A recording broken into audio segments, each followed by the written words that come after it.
Vamos lá, livro Segue-me, Emmanuel. Obedeçamos.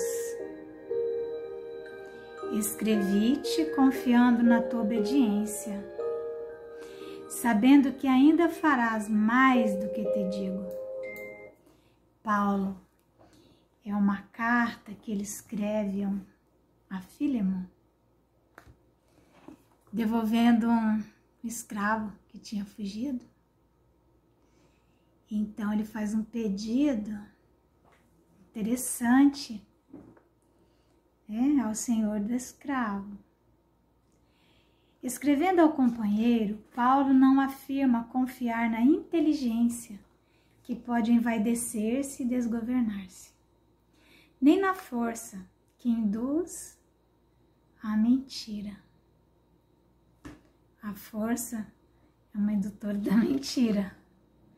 Nem no entusiasmo suscetível de enganar a si próprio, nem no desassombro que muita vez é simples temeridade, nem no poder capaz de iludir-se, nem na superioridade que costuma desmandar-se no orgulho.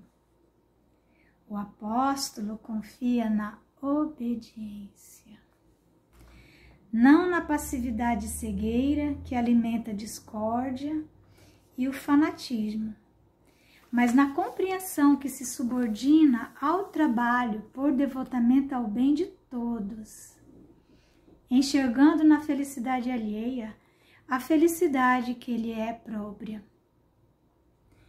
Para que atinjas a comunhão com o Senhor, não é necessário te consagres ao incenso da adoração, admirando-o ou defendendo-o.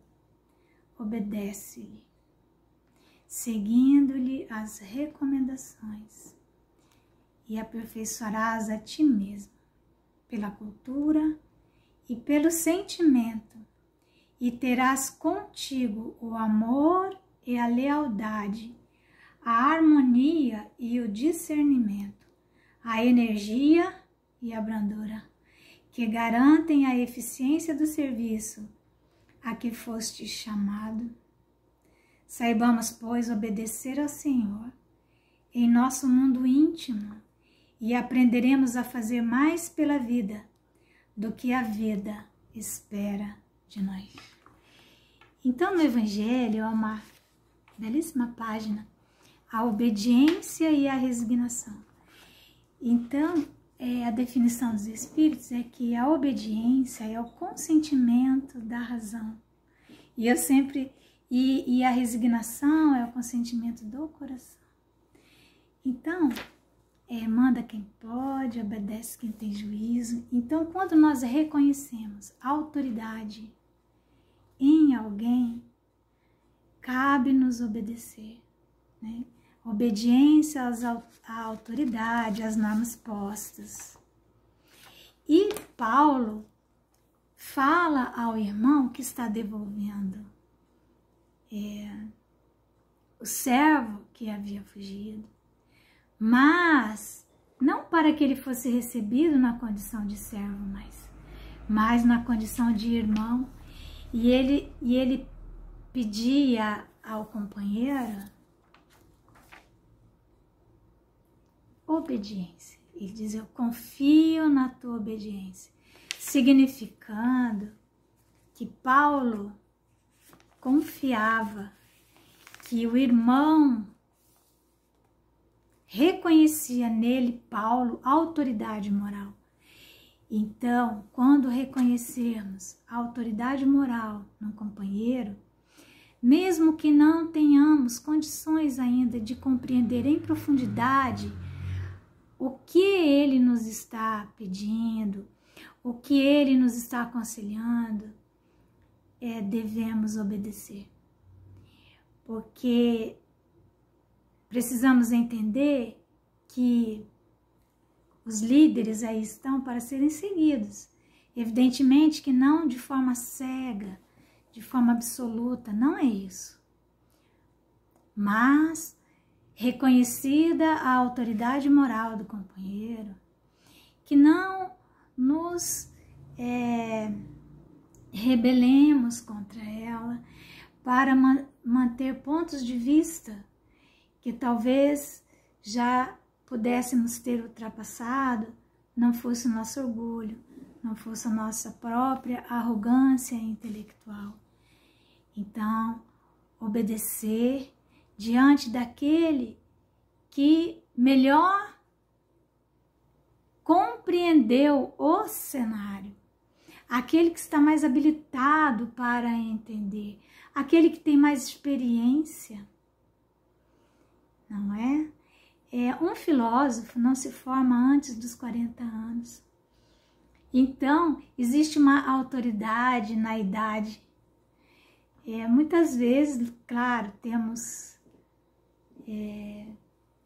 anciãos imaturos, mas sem dúvida, eles têm histórias para contar, experiências que viveram. E então, todas as vezes que nos debruçamos sobre o Evangelho de Jesus, buscando encontrar onde está o comando da autoridade do Mestre para obedecer, nesse momento estamos também diminuindo no nosso futuro muitos momentos de grande dor, porque estaremos já antecipando conhecimentos, nos habilitando previamente para fazermos as melhores escolhas, simplesmente porque aprendemos uma lição simples: obedecer. A obediência, ela é importante também. Muitas vezes obedecer por obedecer é bom, porque ela se contrapõe ao orgulho. Não é? Se a situação ela não é de alta complexidade, se não vai exigir de nós tanta coisa, então não há problema em que venhamos a obedecer uma autoridade que esteja colocada, ainda que no fundo não concordemos muito com aquilo, mas só para experienciarmos o significado de obedecer. Há pessoas que têm a palavra não pronta para todas as perguntas. Elas sempre se justificam, se defendem muito rapidamente. Então nós temos que mudar esse comportamento. São comportamentos, são condicionamentos que trazemos, mas quando vamos fazendo a experiência da obediência, de nos submetermos às circunstâncias, estamos vivendo um momento difícil de pandemia, em que precisamos obedecer regras com as quais muitas vezes não concordamos, mas temos que obedecer. Então, é uma experiência que talvez a vida nos esteja convocando a realizarmos, não é? Porque talvez não estejamos enxergando o que a autoridade constituída está enxergando, não é? Mas vale para todos os minutos da nossa vida. Não importa quem é que esteja dando um comando. Se reconhecermos nesse comando a autoridade moral, não é? Às vezes a pessoa tem a técnica, ela detém a técnica sobre o assunto. E nós queremos às vezes discutir com aquele que conhece o assunto em profundidade. Então, a convocação da lição de Emmanuel hoje é essa, que venhamos a aprender a obediência para poder seguir Jesus, né? É isso que significa. Que Jesus nos abençoe.